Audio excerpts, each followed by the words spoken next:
course, I'm proud to have been a longshoreman. It's a job that few are tough enough to handle. These ports are your home when you're on a shift. The men and women out there with you, they're your family. You live alongside them, you work alongside them, and if the situation calls, you fight alongside them. We lead good lives now. We make an honest living. And there was a time when the waterfronts were open powder kegs, and the spark of the Union nearly set them off. The men who were already rich were getting richer, and we had to watch as our brothers, our families, faded into the ranks of the unemployed, the starving, dead. By the spring of '34, we had nothing to lose, so we spoke up. And our voice turned out to be a lot louder than anyone could have expected.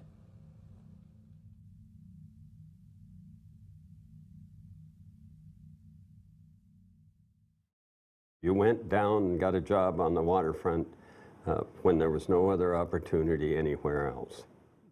The term wharf rats was used to describe longshore workers. It was almost that Skid Row kind of image. You were talking about a guy who was down and out. He had nothing. Didn't have a home. He was struggling just to put food on the table.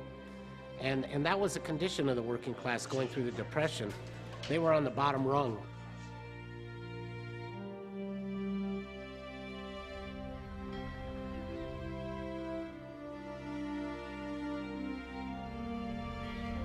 In the early years of the Depression, the country had 12 million unemployed, and it seemed like most of them were on the move looking for work.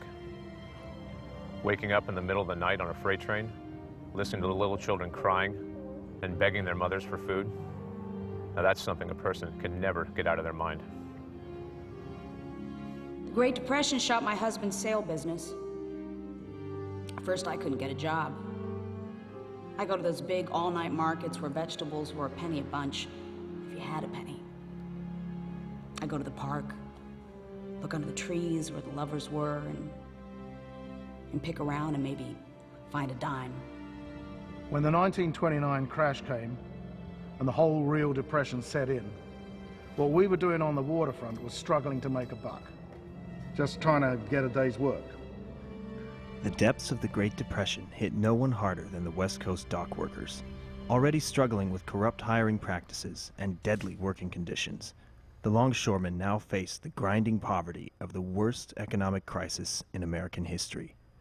Despite the long odds against them, the rumblings of a great strike began to grow. San Francisco was a waterfront city. It was a waterfront town.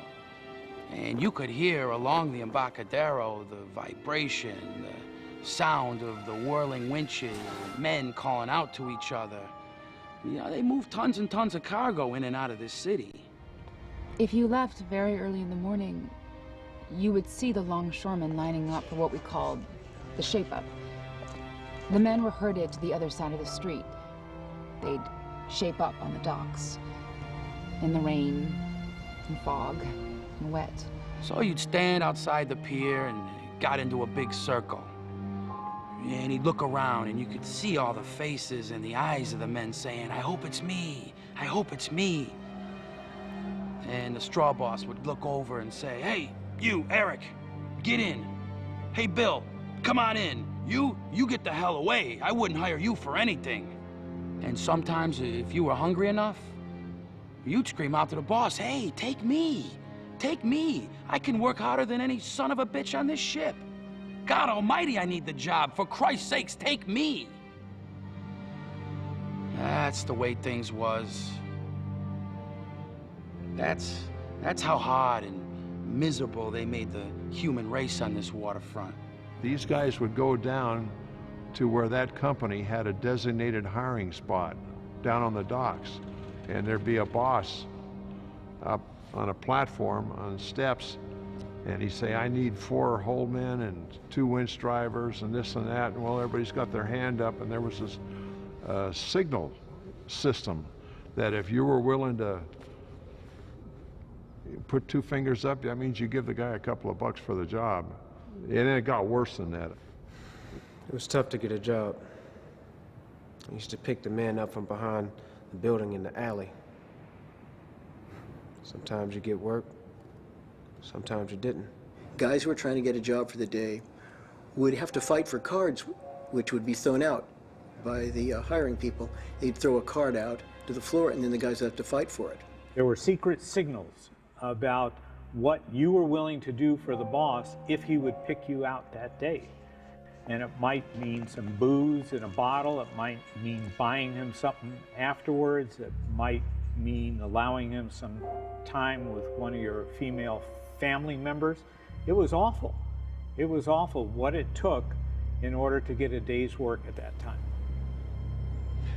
I always refused to pay for a job, which back then kept me from getting a certain amount of work. For those workers lucky enough to get a job, the harsh working conditions they faced meant that employment was in many ways worse than unemployment. When you went to work, you were expected to work until the job finished, and that often meant around the clock for several days.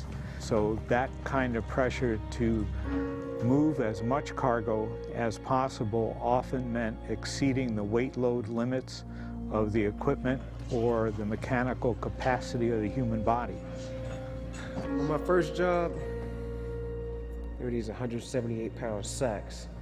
And I tell you, I laid down the next day and I slept. Didn't move a muscle for a long time. But you had to take the job. Because that's all it was. If a ship was going to sail that day, you kept working until it left. It was just a continual operation, and your hands would bleed from that rough burlap. God, it was tough. They could work you till the job was done, whether it's 12 hours, 14 hours, around the clock. If you got hurt in the hatch, they'd remove you, you wouldn't get paid. Unbelievable, brutal conditions, you know, almost a level of slavery that they had to go through. And these were the conditions they were fighting against. We'd load cans of gasoline and kerosene in woodwork cases, with 2 5-gallon cans in each case. Damn right they were heavy. I broke my foot in '29 working in the hold. I worked a couple of days with it. Couldn't afford the layoff, you see. At that time, you were so afraid of reporting an injury that you stayed away. You cost the company money by claims for injury, and the company's insurance rates went up. So the word was around that you didn't go and make a claim for injury. If you got injured, you were moved off to the side so that the operation didn't get slowed down or stopped to tend to the injury. And then it was up to the individual to find medical attention. They used to say, you know, how much does it cost to take care of an injured longshoreman? 10 cents to put in the phone to call a replacement. I can remember this fellow, Mr. Ricks, telling me how if someone fell off the dock in Portland, they would fall down and get killed on the timber below. The employers cared little about safety. If it slowed down work, hell with safety. My friend, Dagan, who took me down to the waterfront, he was killed just a few years afterwards. Fellas would slip off the dock and you didn't have safety nets or anything. If you fell in, you landed on top of a log 25, 30 feet down. That was the end.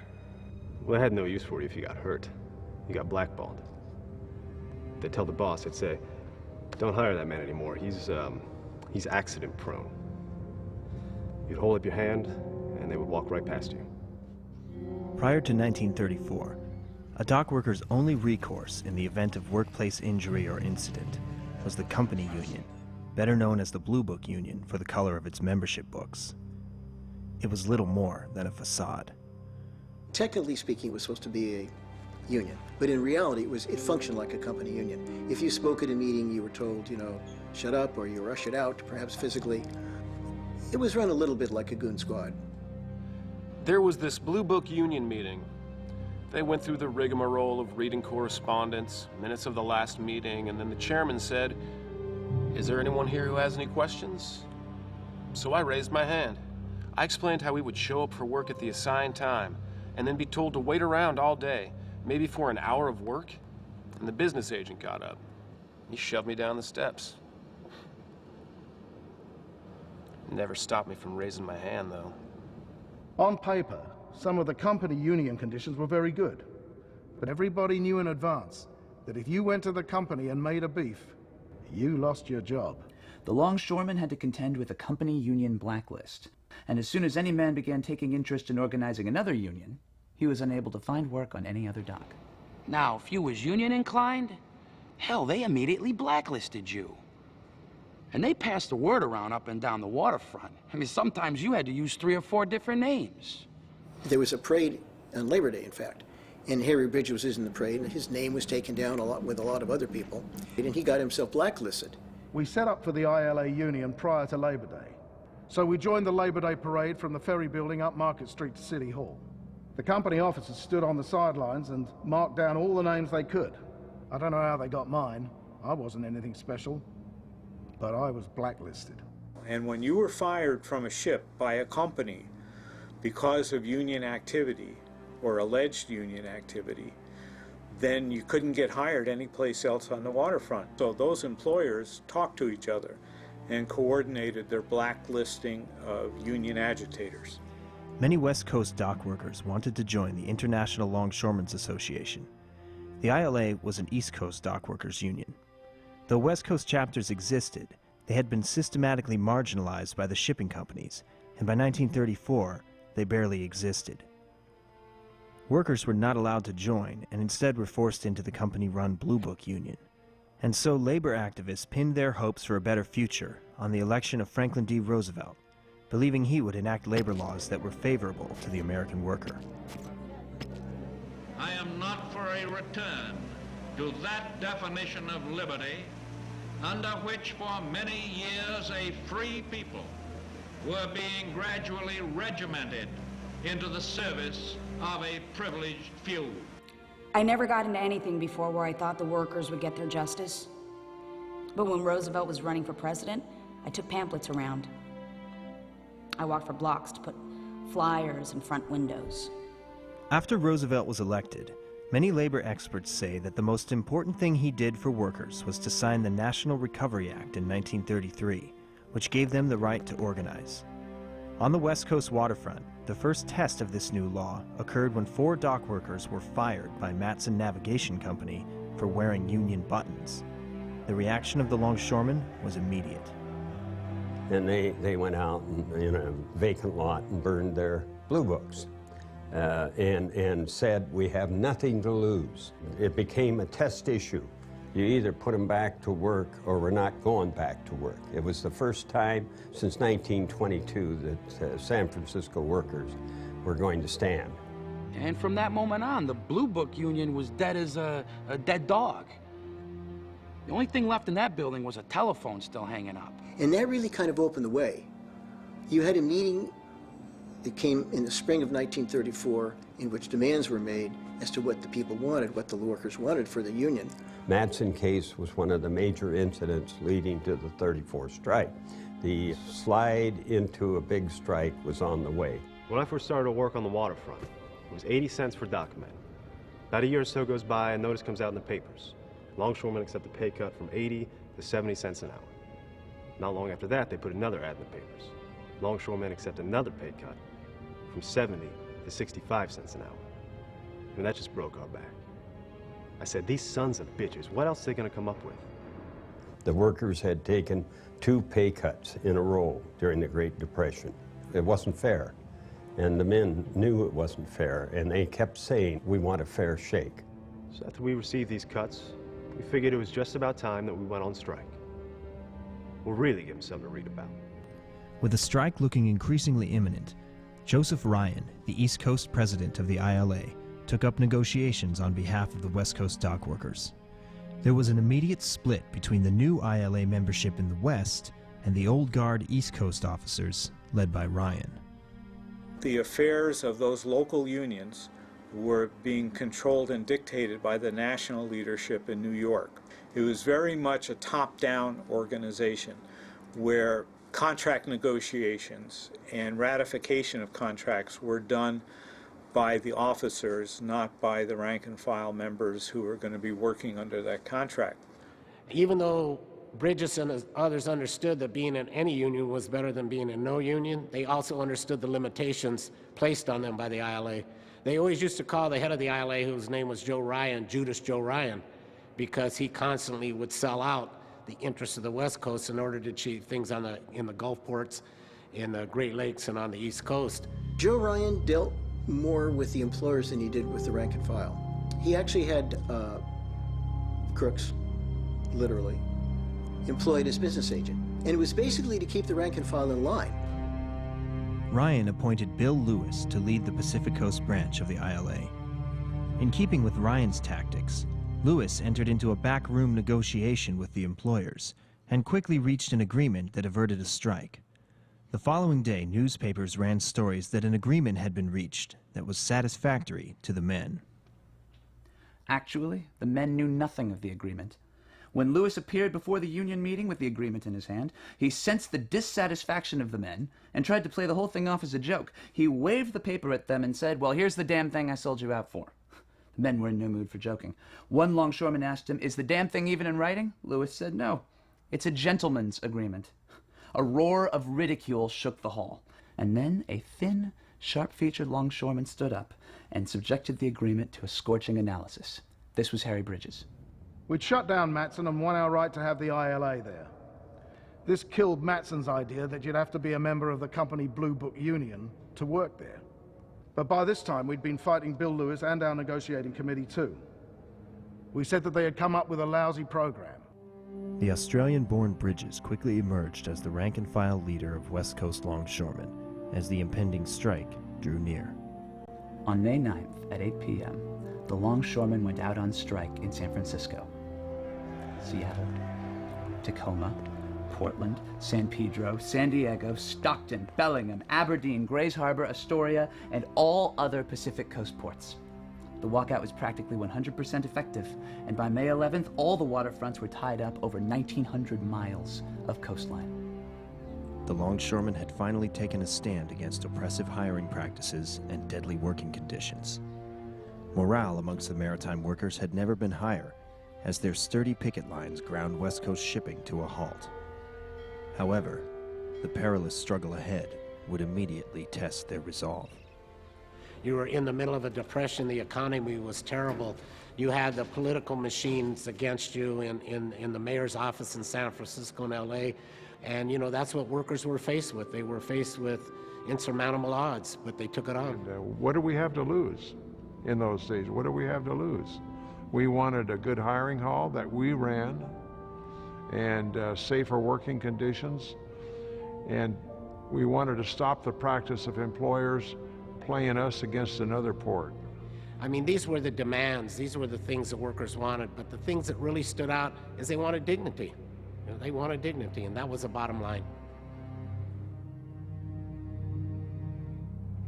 Among us, a horde of irresponsible professional agitators, mostly aliens, are trafficking shamelessly in the agonies of these stressful times. They seek revolution, not reform, to make conditions worse, not better. Their alien creed of violence and sabotage strikes venomously at the very heart of constitutional democracy. The combined interests of the shipping companies, politicians, and newspaper publishers sought to undermine the longshoremen's demands with a wave of reports painting the strikers as radicals bent on creating a communist revolution. There were no bombs. There were no rioting mobs. These existed only in the pages of the daily press, which characterized the strike as a Bolshevik revolution and conjured up visions of communists who were threatening bloodshed and ruin. But the people in general were unimpressed by headlines that screamed of communist violence. They knew better. Every newspaper played up the longshore strike as mob action. The mobocracy is on the prowl again. And it's led by communists, by 13 communists. And they're right here in our little old city. And they have to be defeated. So the propaganda was that, you know, the Soviets were coming in and going to take over San Francisco, and these are a bunch of commies, you know, and da-da-da-da-da. And that's all you ever heard. Now, were there communists and radicals and anarchists and others in the Union? Did they play a role? Did they contribute? Sure they did. But if you were to talk to 9 out of 10 people in the Union at that time, they weren't affiliated with any organization. They were just part of this Union movement to improve their conditions. But everyone around the country, because of the propaganda, believed that this is an army of communists trying to overthrow this government. That was never true. That was never true. They knew that they were going up against an array of police power, economic power, and political power, and news media, which at that time were the newspapers and radio stations that were in the control of people like William Randolph Hearst, that were utterly devoted to preventing and destroying Union drives. And so the longshoremen took a different view of that. We're not going to get anywhere with newspapers. Harry Bridges has said many times, there's never been a newspaper back a strike in United States history. And as far as I can tell, he's right. I wasn't too politically apt, you see. But I knew damn well to avoid trying to appease the bloody press. I think over the years, Bridges has said, look, we're not going to win our battles in the media. How many guys served in the military, but after that war, they were branded communists? While the shipping companies and government officials branded unionization efforts as communist, critics charged that the shipping companies themselves were the great recipients of corporate socialism through their contracts to deliver mail for the government. Yeah, the government paid all these steamship companies for hauling mail.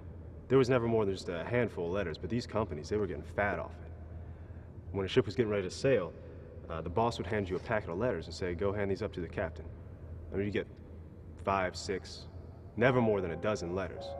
But that's all they needed to keep their mail contract going and get the big rake off the government. The most influential ship owners were also influential in city politics, so that when they needed city government and city police forces, they used all their economic and political capital to get the city to back the ship owners. It is now necessary to load ships with new men, and recruiting will begin at once. The police department is given assurances that protection will be provided to the men hired and lodging will be made available on the docks, so they need not go through picket lines. There are thousands of men now unemployed who will be glad to get the jobs, and I've already recruited 2,500 strikebreakers. There was great concern about these strikebreakers on the part of the workers. People thought, guys are taking food right out of our mouth. Even though they may be desperate and it's a Great Depression, they're still undermining our situation. Well, you know, the strikebreakers, many of them who came in didn't know what they were getting into. You know, they just needed to make a day's pay, and then when they got there, they realized that they were strikebreakers. Within the strikebreakers, there was always a hardcore scabs, you know, and they were the ones that understood exactly what they were doing. They were sort of like mercenaries. And so scabs sort of played the role of, you know, the company being able to split the working class, you know, that I'll hire one worker to kill another worker in order for me to keep my power. We'd see a group of Finks heading down here, and we would head them off, and we would talk to them like brothers. We would say, please, do not go down there and try to take our jobs, because we need those jobs. And that stopped a lot of them. But some of them need a little bit of work done on them, and we had the guys that could do that. They knew that the professional strikebreakers were going to be there, and so they organized the famous flying squads. These were the Longshore Union shock troops who were at the front, and they were in white hats so they could identify each other in the strikes, in the melees. You might say I was on a flying squad. These squads was made up of football players, boxers, wrestlers, single men who didn't have much to lose. If there was trouble on a dock, they called for us. You had 40 guys down there in a hurry. You know, the police were for the scabs. I mean, they could walk right in the bullpen with pick handles, put them in their cars, whereas if we got caught with them, right in jail. So we went at them barehanded. We dumped 23 carloads of scabs one night. The police forces in both Northern and Southern California had reputations for being corrupt and violent, and particularly when targeting union or left-wing individuals and organizations. When the strike started, nearly all the regular police were our friends, or working guys. Then pretty soon, you found all the good guys uptown directing traffic. Every bad one was on the waterfront, plus a bunch of special police. The attitude of the guys was that the cops would never shoot us. I couldn't convince them otherwise because they knew all the cops. Then they took all the old cops off the waterfront and brought some new ones down. Suddenly shots rang out. One of our guys falls right down. And of course my partner said, "Hey, he's been shot." I said, "Well, of course he's been bloody well shot. I've been trying to tell you that." Then I looked over my shoulder and I could see the cop with the gun. The police departments were sealing off communities. Union organizers were driven out of town, dumped, beaten, and so forth. There was industrial warfare taking place to prevent the strike itself. In the face of a unified opposition that included shipping companies, politicians, police, and the media, the need for absolute unity among the strikers was crucial. Even before the strike, the dock workers realized that the men up and down the coast would need a medium to communicate their message, and so a small mimeograph newspaper called the Waterfront Worker was born. It's actually hidden in the bottom of vessels, and the guys, as Bridges put it in the note, would take the papers out of the bottom of the vessels and distribute them in the major ports, Seattle, Portland, and LA, and so on. The contents of this little paper, the Waterfront Worker, were devoted to arousing sentiment against the Blue Book and for the formation of a rank-and-file union.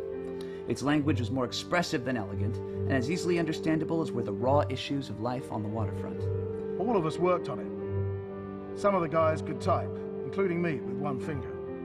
It was clumsy and amateurish, but it played a tremendous role in getting the workers organized coast-wide. See, the paper was loaded aboard the vessels. We'd just leave them in the hull. There was a handful of guys in all the ports that knew the score. They would go aboard the ships and look for the papers, and then they'd go distribute them. Breaks in the longshoremen's ranks had undermined previous strikes, but 1934 was different. Bridges knew that success hinged on winning a single contract for all the ports up and down the West Coast. The history of longshoremen was always a history of the Employers Association up and down the West Coast being able to divide the workers and pitting worker against worker, port against port. The reason that that one contract was being sought was the employers would divert their ships to a different port where they would find workers and companies who would employ workers at a lower rate of pay and play those workers off against each other from one port to the next. It stands to reason that if we strike all the ports at one time. We started a campaign at our local. We would call a rank and file convention of the whole coast, see? When I first laid out the program, they thought I was crazy. Bridges took a trip up the coast trying to convince people that they should demand control over the hiring hall, that they should have a coast-wide contract, that that was the only way to keep one port from scabbing on another in case of a strike. But we didn't buy it at first. It sounded too good to be true. They had this big meeting at the old Wilmington Bowl, the old fight arena. And we booed Harry so bad. See, Harry was from Frisco, and there was a lot of animosity among the men down here. So several of them would say, "Hey, go back up to Frisco and tell that to your boys up there." But let me tell you about Harry. Harry did not back down for any man.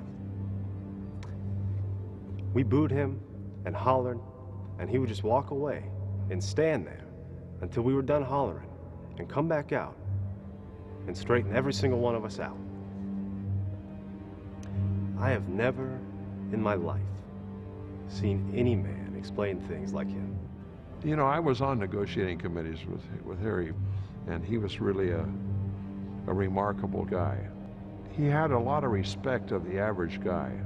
It was that ability to see, to understand, to articulate, and yet in an unassuming way that never shifted from his view of himself as being of the rank and file, not separate from it. In order to achieve the coast-wide unity needed for the strike to succeed, Bridges knew he also had to address race relations on the docks.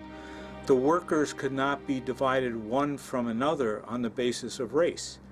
Earlier, for example, in the strikes of 1916, 1919, the employers had brought in African American workers as strike breakers. Prior to 1916 or 17, the unions would not let Negroes join the union. The employers were able to keep them separate because anytime there was a strike, they would use the Negroes as strike breakers.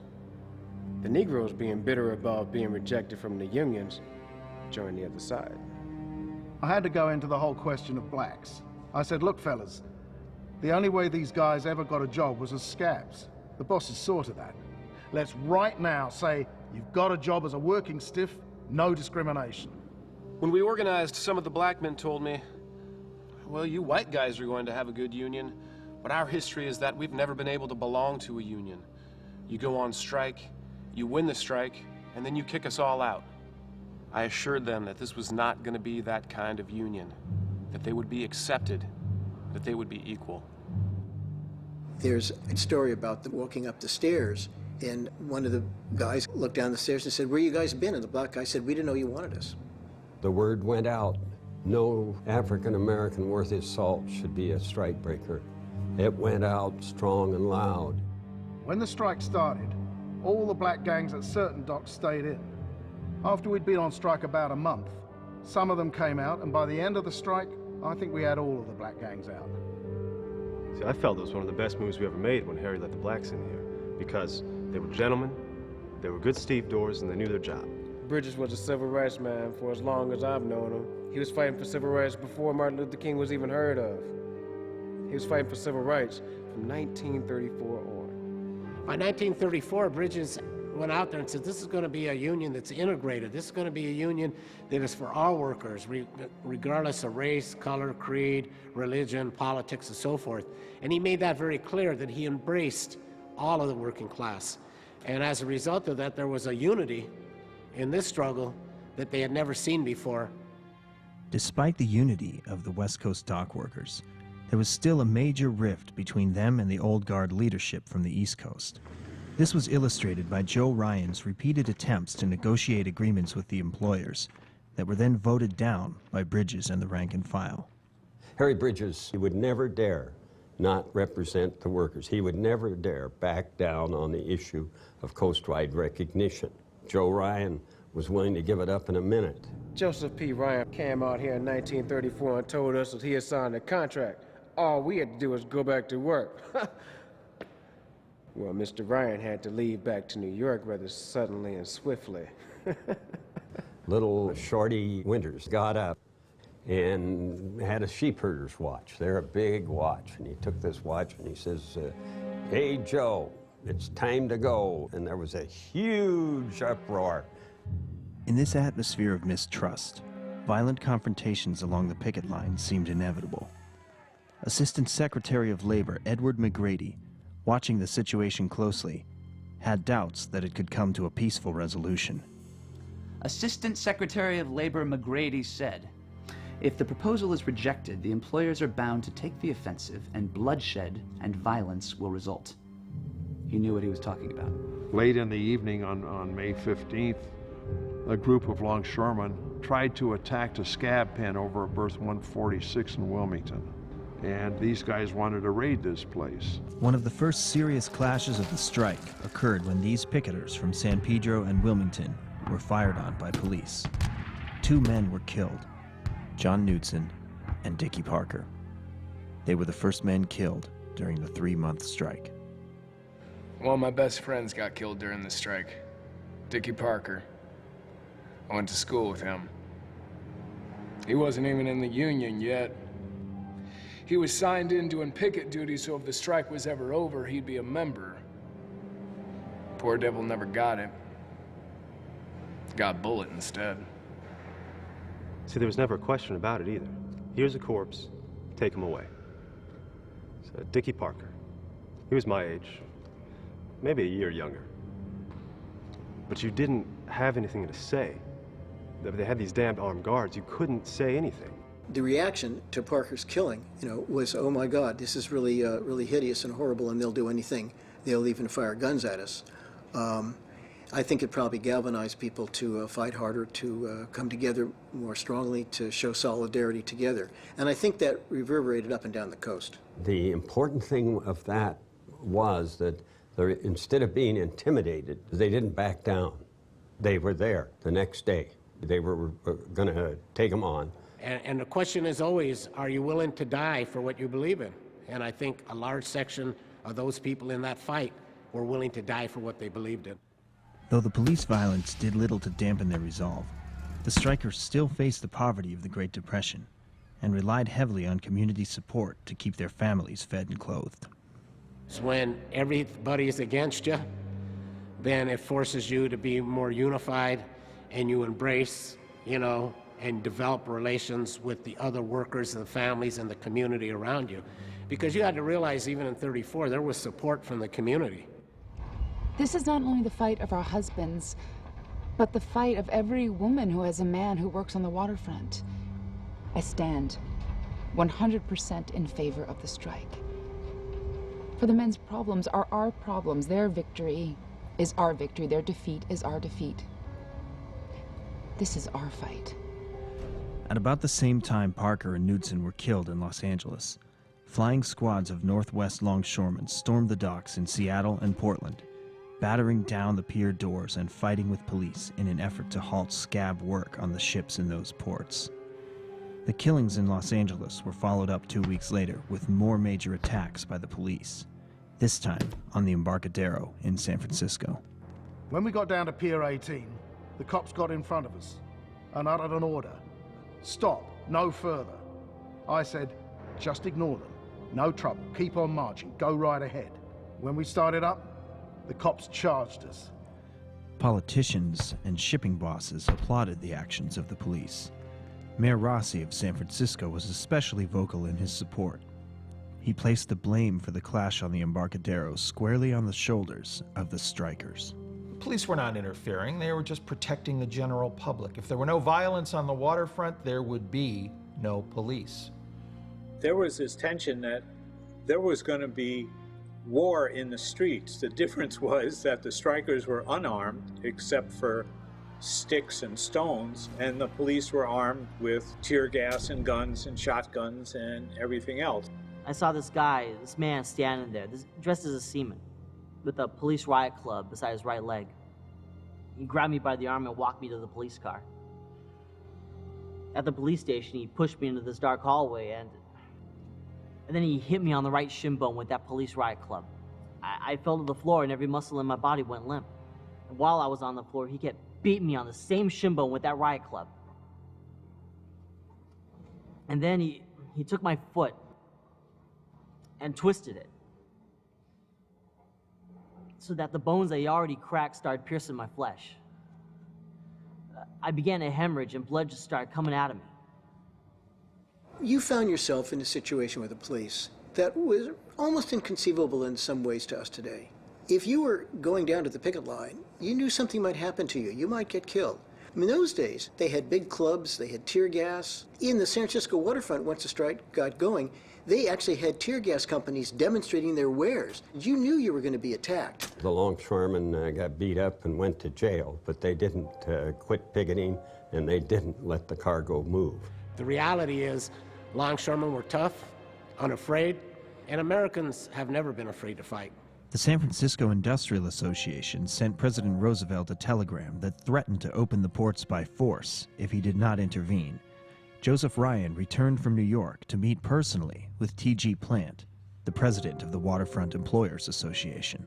At that meeting, Joe Ryan met with T.G. Plant, known as Tear Gas Plant by the workers, and basically the agreement was concluded without the consultation with the rank and file that there would be no union control of the hiring hall. For all intents and purposes, Ryan might just as well have been asleep under the table while Plant drew up the agreement with a free hand. On the following afternoon, the hall was packed to the rafters with 3,000 longshoremen, shouting their disapproval. And they basically shouted down Joe Ryan. At one point, Bridges actually said, well, we have to listen to Ryan, we have to hear him out. He's the president of the union. I'd have to gavel them to silence and say, look, fellas, the president's going to have his say. We at least owed him the courtesy of having the floor. So Ryan took the deck. And he droned on and on. He had a way of talking endlessly. And the longer he talked, why, the worse things got. Bridges asked Ryan why he had not reported the progress of the negotiations to the membership, and why he had not conferred with them at any time. Since he failed to give any sensible answer, the men, by unanimous vote, severed all salaried officials from negotiations and decided to create a negotiations committee out of their own ranks. Right after Ryan left town, we set up the Joint Marine Strike Committee. I was elected chairman, and we served notice on the employers that they'd have to meet with us and negotiate. The shipping bosses, politicians, and police now openly declared war on the strikers. The port will be opened. The city stands ready to use every force at hand to resume business. Patience is no longer a virtue, and I'm damn tired of it. The police have their instructions as to what to do, and I prophesize they will do it. And so when they made that decision, they basically told the workers, we're going to put an end to this. They said that we're elevating the struggle to where this port will be open over your dead bodies. On Tuesday, July 3rd at 1:27 p.m., the steel rolling doors of Pier 38 lifted and 5 dilapidated old trucks rolled out, preceded by 8 radio patrol cars. A deafening roar went up from the pickets. The police captain flourished a revolver and shouted, "The port is open." With single accord, the great massive pickets surged forward. The Embarcadero became a vast tangle of fighting men. Bricks flew, clubs battered skulls. The police opened fire with revolvers and riot guns. Clouds of tear gas swept the picket lines and sent the men choking in retreat. The fighting continued for 4 hours. Finally, overcome by gas, the pickets retreated up side streets and alleys, battling every inch of the way. The 4th of July passed as a nervous truce amidst the crackling of thousands of firecrackers. The city was restless and tense. It was the eve of Bloody Thursday. On the morning of July 5th, like clockwork, the street fighting began again. So you had a tremendous battle that day, all up and down the waterfront. You could smell the tear gas. You could hear the gunshot going off. You could smell the gunfire. Police were dispatched to break up all the headquarters of not just the strike, but also of organizations that supported the strike. I was walking down the stairs in the strike headquarters when I heard shots, and I smelled tear gas. And I thought it was just tear gas that was being projected into the strikers. But it turned out to be real bullets.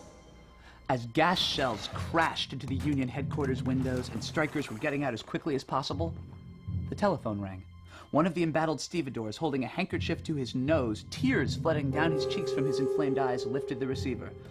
"Are you willing to arbitrate now?" said the voice on the other end. "No!"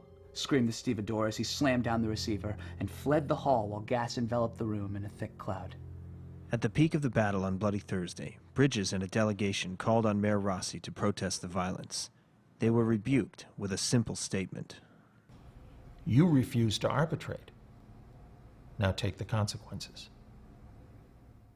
At one point in the afternoon, right at the corner of Mission and Stewart Street, there was a plainclothes policeman who opened up with his gun.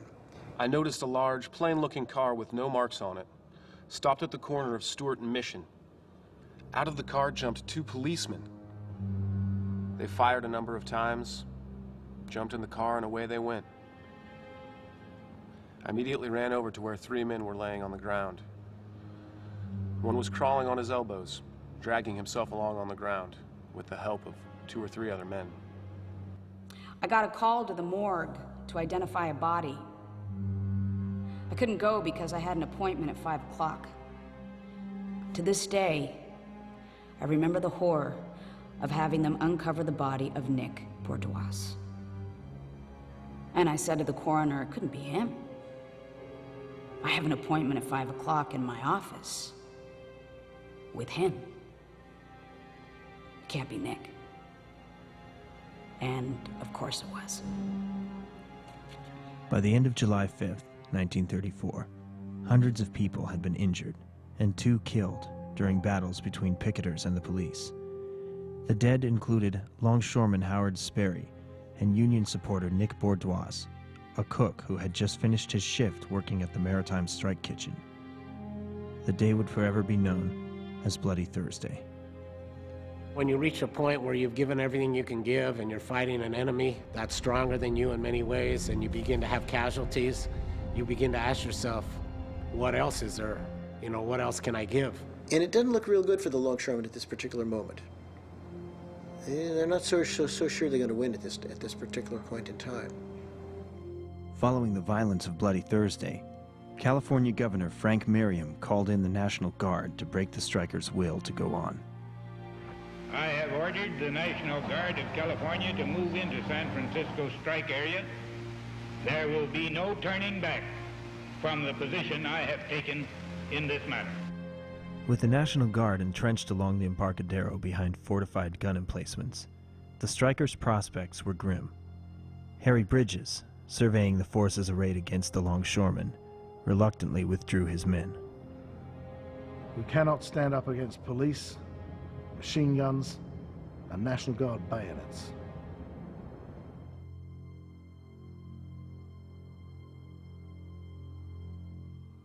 After the men were killed, it was so quiet, so silent. Within minutes, the area was covered with flowers. Police came along and took all the flowers away. Kicked them into the gutter. We went and got some more flowers, and so did others. We piled them as high as we could. When the police saw that, they let them be. The last and only hope for the longshoremen was to convince the other workers of San Francisco to join them in a general strike to shut down the city. But first, the dock workers gathered to bury their dead. Up until the deaths, you know, everything was in the street and it was confrontational, you know, bullets, tear gas, you know, and then all of a sudden there's a funeral, and, you know, the anticipation was, you know, that these guys are going to get revenge. They're going to tear the city apart. And the opposite happened. The funeral procession was down Market Street, and the caskets were carried on flatbed trucks. The longshoremen marched with their belt hooks in their belts and their white caps off, Union button in every cap, and they filled Market Street. They marched down Market in absolute silence. A newspaper report on the funeral said, "In life, they wouldn't have commanded a second glance on the streets of San Francisco. But in death, they were borne the length of Market Street in a stupendous and reverent procession that astounded the city." The silence. You could hear it. Not a slogan, not a placard. Just complete, utter silence. You could hear what was in the atmosphere. People were overwhelmed by the emotion of watching the longshoremen honor their dead, their fallen, in silence. That there was a solemn feeling of ceremony and dignity beyond what anybody could comprehend. And it just consumed people, and it moved people. The city was incensed by the bloodbath they saw, and consequently, with martial law now being set in, the call for a general strike was absolutely wild. Everybody was talking about it as the only solution. When we buried Nick Bourgeois, Sam Darcy made a fighting speech. I like the tone of it. He said, "We didn't come out here to cry, and Nick wouldn't want us to cry. What Nick wants is the fight must go on. We're just getting started." With the tide of public support behind them for the first time, the longshoremen sought to convince the rest of San Francisco's working people to join them in a general strike. If they failed to do so, the strike would be lost. On the West Coast, the consensus opinion was that the general strike hinged on the decision of the Teamsters. However, their entrenched leadership was reluctant to go against the powerful coalition of business and political interests. As the Teamsters met to make their decision, Harry Bridges stood outside the hall waiting with other maritime workers to hear the outcome of the vote. After some time, a rank-and-file Teamster came outside to find Bridges so that he could address the membership. Utter silence fell over the great hall when the rank-and-file leader of the longshoremen began to speak. Firmly and earnestly, he reviewed the events leading to the present deadlock, and urged united labor action to defend common interests. The Teamsters decided, by unanimous vote, to walk out at 7 a.m. in strike. When the general strike came, everybody was out. The town was ours. We were just on top of the world. Nobody dared tell us we were poor. We knew we were going to win. Our dignity as working men was restored. This strike told the working men and women of this country that if they went out to organize, they could win.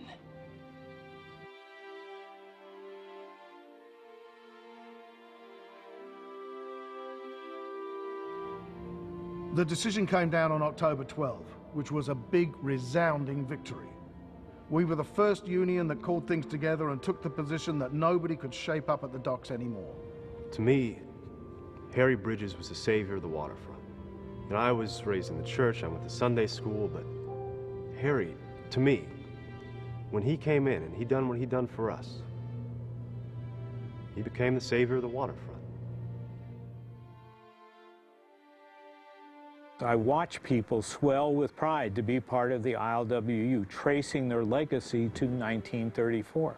Workers could make the right decisions if given the right information. That's one of the founding principles of the ILWU to go back to 1934. Because throughout that strike, that's exactly what happened. That's what those workers did.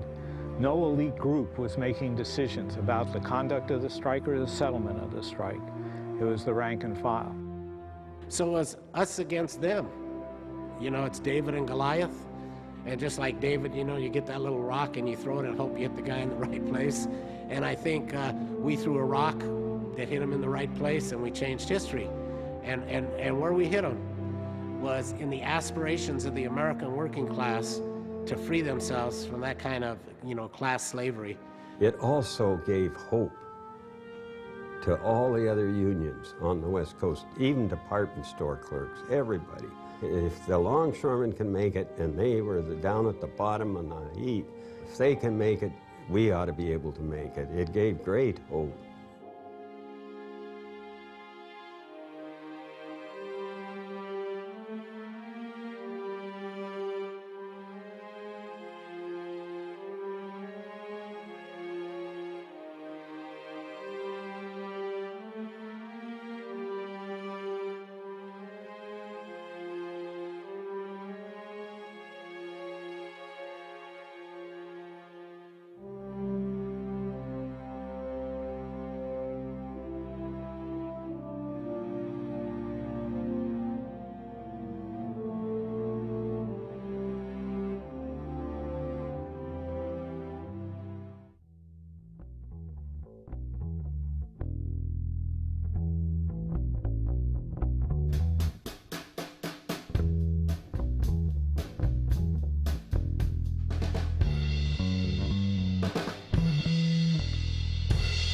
Down on the front where I worked on the cargoes. Worked on the cargoes 10 hours a day. I lost my right fingers because of the speed up. The speed up that killed many a man in my day. With too much of a sling load on an old rusty cable, the boss saved $10. $10, I say. That old rusty sling broke and fell on my buddy. 10 lousy bucks carried Jimmy away. Those were the days when the boss owned the union. We poor working stiffs, we had nothing to say. Ours was to work and to keep our big trap shut. We stood in the shape up for $1 a day.